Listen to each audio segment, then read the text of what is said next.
मोठी अपडेट हाती आली आहे। हा स्फोट आत्मघाती हल्ला नव्हता अशी माहिती आता तपासांच्या हाती लागलेली आहे।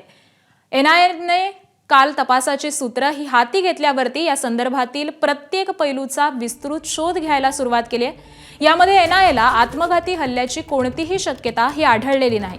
स्फोटकं पकडली जातील या भीतीनं घाबरून स्फोट घडवला असं दिसतंय। बॉम्ब पूर्णपणे तयार झालेला नव्हता, केवळ कच्च्या स्फोटकांचा स्फोट घडवला अशी सूत्रांची माहिती आहे। स्फोट झाल्यावरती कोणताही मोठा खड्डा हा देखील पडलेला नाही। परिसरात कुठेही खिळे छर्रे देखील आढळलेले नाही आणि त्यावरून बॉम्ब तयार झाला नव्हता अशा निष्कर्षाप्रत तपास यंत्रणा या पोहोचल्याची माहिती आहे। दिल्ली, एनसीआर, पुलवामा, फरीदाबाद परिसरामध्ये मोठ्या प्रमाणावरती छापेमारी सुरू केली होती।